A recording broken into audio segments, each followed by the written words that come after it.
یہ گند جو ہے سپریم جوڈیشل کونسل کے اندر ہی رہنا چاہیے تھا، اسی لیے بنائی گئی تھی، اور یہ باقاعدہ ججوں کی فرٹینٹی نے بنائی تھی کہ ہمارے جج کا کوئی دامن جو ہے لوگوں کے سامنے نہ ہو۔ اب یہ ہے کہ وہ جب دوبارہ کھلے گا اور ایف بی آر کے سامنے جب کھلے گا تو پھر کیا ہوگا؟ آپ نے ایک تماشا بیسیکلی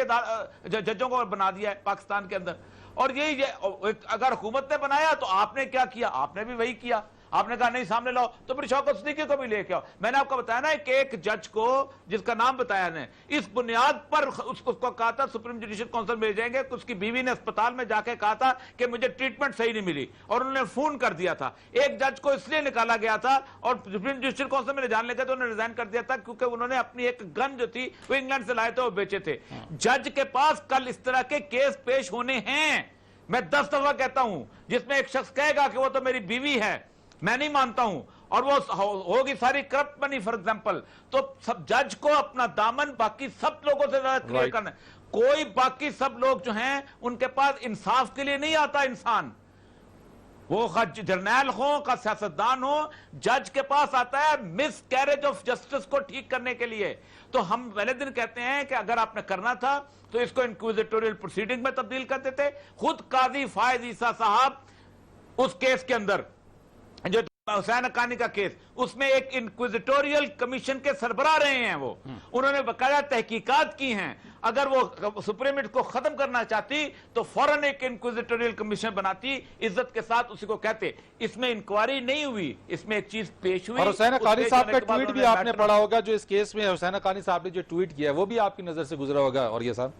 نہیں میں نے نہیں دیکھا، میں نے دیکھا، لیکن دیکھیں میری بات سنیں، وہ بھی آئین کے ماورا بات بنی تھی۔ پاکستان کا سارا سسٹم جو ہے وہ ایڈویسوریل پروسیڈنگز کا ہے۔ جسٹس قاضی فائز عیسیٰ اسٹیبلشمنٹ کی بنیادی ریکوائرمنٹ کو پورا کرنے کے لیے حسین حقانی کی انکویزیٹوریل پروسیڈنگز کے سربراہ بنے تھے کہ نہیں بنے تھے؟ بنے تھے،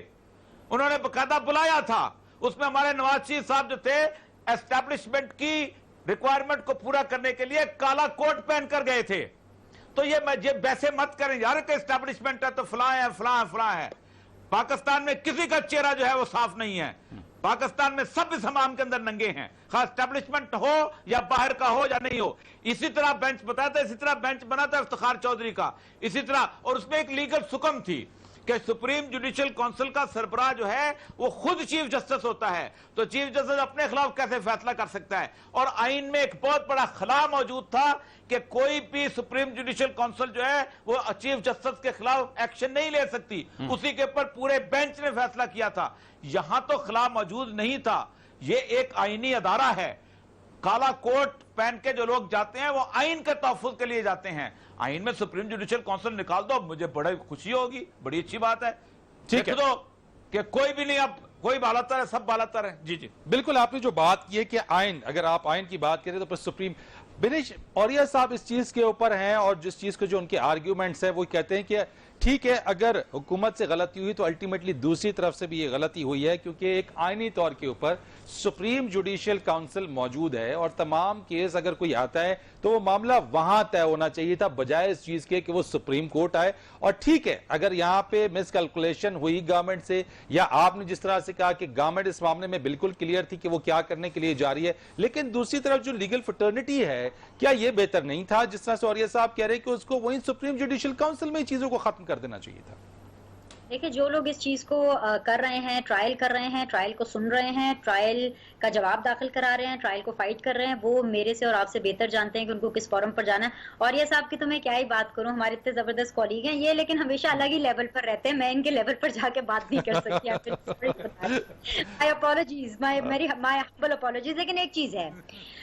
میں بتا رہی ہوں نا، ہمارے ملک کا یہ المیہ ہے۔ جسٹس قاضی فائز عیسیٰ صاحب کو ہم اپریشیٹ بھی کر رہے ہیں، اپریسیشن بنتی بھی ہے، وہ کھڑے بھی ہوئے، فائٹ بھی کیا، لیکن وٹ اباؤٹ دی گورنمنٹ؟ اگر حکومت جس طرح سے بار بار احتساب کا نعرہ لگا کر کے اس کے نعرے کے اندر جو ہے لگا کے احتساب کا اپنا کوئی پرسنل وینجنس نکال رہی ہے کسی بھی لیول پہ، چاہے جسٹس قاضی فائز عیسیٰ صاحب کے ساتھ ہو چاہے کسی اور کے ساتھ ہو، تو حکومت سے کون پوچھے گا؟ حکومت کی جوابدہی کیا ہوگی؟ میں اصل میں ایکچولی ابھی ڈیٹیل ورژن دیکھنا چاہ رہی ہوں کہ ڈیٹیل ورژن کے اندر فاروق نسیم صاحب کے بارے میں کیا لکھا ہے، شہزاد اکبر صاحب کے بارے میں کیا لکھا ہے، باقی جتنے بھی لوگ جو کہ اس کیس کا حصہ رہے ہیں at different point of time, اور جن لوگوں نے اس پورے کیس کے اندر یہاں تک ہیئرنگ کا وہ پارٹ رہے ہیں، ان کے بارے میں کیا کیا مزید چیزیں ریٹن ڈیٹیل ورژن میں لکھی گئی ہیں۔ اوریہ صاحب کی جو بات ہے obviously وہ اوریہ صاحب کو پوائنٹ آف ویو ہے، بالکل سر آنکھوں پر ان کو یہ صحیح لگتا ہوگا، لیکن اگر یہ سپریم جوڈیشل کاؤنسل میں جاتا تو کیا عوام کے سامنے یہ ساری چیزیں آتی؟ اگر یہ ساری چیزیں سپریم جوڈیشل کاؤنسل میں جاتی تو کیا ہمیں پتہ چلتا کہ ایک سٹنگ جج کو انصاف لینے کے لیے کس مرحلے سے گزرنا پڑتا ہے؟ اگر یہ تمام چیزیں جوڈیشل کاؤنسل میں جاتی تو کیا ہمیں پتہ چلتا کہ ہمارے پاس ایک عام آدمی کے پاس بھی اور ایک جو شخص جو جوڈیشری کا دروازہ نوک کرتا ہے کسی بھی لیول پہ انصاف لینے کے لیے، اور خاص طور پہ اگر دوسری طرف بہت طاقتور لوگ ہوں، وقت کے حکمران ہوں، اور وہ تمام لوگ ہوں جو یہ چاہتے ہوں کہ آپ کی رسوائی ہو اور آپ کسی طرح سے اس جوڈیشری کا سیٹ اپ چھوڑ دیں یا کسی طرح سے پیچھے ہٹ جائیں فار واٹ ایور ریزنز، تو ان کے ساتھ کیا ہوتا ہے؟ کتنی مشکل فائٹ ہوتی ہے، یا کس کس مرحلے پر جا کر آپ کو کیا کیا چیزیں کرنی پڑتی ہیں؟ کیا یہ عام عوام کے سامنے آتا ہے؟ یہ بھی تو ایک المیہ ہے۔ کیا ہمیں یہ نہیں تھینک فل کرنا چاہیے کہ اگر یہ کیس اس لیول پر سنا گیا ہے عوام کے سامنے تو یہ چیزیں ایٹ لیسٹ میرے کریئر میں دس از دا فرسٹ تھنگ جو کہ میں وٹنس کر رہی ہوں، میرے کریئر میں، میرے ایکٹیو کریئر میں دس از دا فرسٹ ٹائم کہ میں یہ وٹنس کر رہی ہوں کہ یار اچھا یہ قاضی فائز عیسیٰ صاحب کے ساتھ بھی یہ ہو سکتا ہے، کیا ان کو بھی اس مرحلے سے گزرنا جا سکتا ہے، اور کیا حکومت ان کے خلاف بھی ایک ایسا ریفرنس بنا سکتی ہے جو کہ آنریبل بینچ بیٹھ کر یہ کہے at some point of time کہ بھائی یہ کیا ریفرنس ہے یار، اس کو تو کل عدم کرو، بعد میں ٹھیک ہے ایف بی آر وغیرہ سارے اس میں جا کے ایف بی آئی وغیرہ میں ساری آپ چیزیں جو ہیں وہ دیکھیں گے، فردر اس کو پروب کریں گے آپ کی منی ٹریل کو، اور بلکہ ہمیں بھی بتائیں کہ اگر مزید کوئی ہینکی پینکی ہوئی ہے منی ٹریل میں، اگر آپ ابھی بھی تسلی نہیں ہے آپ کو منی ٹریل کے بعد، تو پھر واپس بینچ نے کہا ہے کہ آپ ہمیں بتائیں and then we'll definitely look into the matter, اور آگے اس کی فردر پروسیڈنگ کریں گے۔ یہ ایک اوپن ٹرائل ہوا ہے، آج ملک کا بچہ جانتا ہے، فرید رئیس اور بینر سلیم کو بیٹھ کر کے یہاں پہ ٹرانسمیشن کرنی پڑی ہے، سپریم جوڈیشل کاؤنسل میں ساری چیزیں جاتی، ہم بیٹھ کے ٹرانسمیشن کرتے، ہم تو ڈرتے رہتے کہ شو کرنا ہے نہیں کرنا، بات کرنی ہے کہ نہیں کرنی، شکر منائیں۔ اوپن ٹرائل ہو گیا، یہ لوگوں کے سامنے چیزیں آ گئی، اس کی پروسیڈنگز جتنی بھی چلتی رہی وہ روزانہ جب پروسیڈنگز ہوتی رہی یقینی طور کے اوپر وہ بریکنگ نیوز بھی چلتی رہی، ججز کے آرگیومنٹس، لائر کے آرگیومنٹس، جو کہ جج صاحب کے جو لائر تھے ان کے آرگیومنٹ، وہ تمام چیزیں سامنے آتی رہی۔ عثمان صاحب مجھے آپ ذرا بتائیے گا اس چیز میں کہ ایک چیز جو صدر صاحب نے جو ریفرنس بھیجا اور جہاں پہ جو سپریم جوڈیشل کاؤنسل میں آیا، امان اللہ کرنانی صاحب کی آپ نے جو بات سی، انہوں نے کہا جی ہم تو شروع سے اس چیز کے اوپر تھے کہ یہ چیز ہے ہی بدنیتی کے اوپر۔ کیا جب صدر کسی ریفرنس کو بھیجتا ہے تو کیا وہ ڈائریکٹ بھیج دیتا ہے، آنکھیں بند کر کے بھیج دیتا ہے، یا پھر کسی گراؤنڈ کے اوپر اس کو سٹڈی کرتا ہے اور پھر اس کے بعد وہ بھیجتا ہے؟ ذرا اس کے اوپر ذرا روشنی ڈالیے گا۔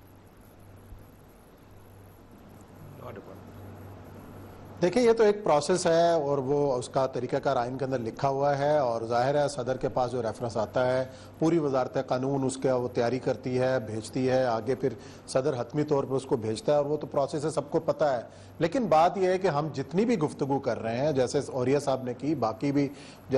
ہمارے لیگل ایکسپرٹس نے کی ہے، لیکن اب بات یہ ہے کہ جو فیصلے کے جو نکات آہستہ آہستہ سامنے آئے ہیں، جو فیصلہ پڑا ہے اس کے اندر تو ابھی یہ بات ختم نہیں ہوئی ہے، اور جو اوریہ صاحب نے لائنیں پڑھ کے سنائی ہیں، معاملہ ابھی ایف بی آر میں ہے، اور ایف بی آر میں اگر کوئی ایسی چیز سامنے آتی ہے تو پھر سپریم جوڈیشل کونسل میں ایک مضبوط بنیاد پیدا ہو سکتی ہے اس کی، اگر کچھ لکونے سامنے آتے ہیں تو ابھی تو قاضی فائز عیسیٰ صاحب کو کلیئر قرار دینا جو ہے ابھی قبل از وقت ہے، اس کے اوپر رائے دینا بھی ابھی قبل از وقت ہے۔ جیسے جیسے یہ سامنے اس کی پروسیڈنگ چلیں گی، 60 دن کا ٹائم دیا گیا ہے، 60 دن کے بعد پھر 7 دن کے اندر اندر رپورٹ جو ہے سپریم جوڈیشل کونسل کو جائے گی، اور سو موٹو حق اس نے رکھا ہے کہ اس کے بعد وہ خود ریفرنس بن سکتا ہے۔ تو یہ اب چیزیں دیکھنی ہوں گی۔ باقی یہ ہے کہ پروسیسز کی بات بدنیتی ہے نہیں ہے، لیکن بات یہ ہے کہ جب بھی کسی کے اوپر، کسی جج کے اوپر کوئی سوال اٹھے گا تو اس کے پاس فورم کون سا ہے؟ سپریم جوڈیشل کونسل ہے، اس کے اوپر جا کے اپنی وضاحت کرے، اپنی صفائی دے، اور اس کیس کے اندر ہمیں دیا ہے کہ خود فائز عیسیٰ صاحب گئے ہیں اور انہوں نے انصاف مانگا ہے،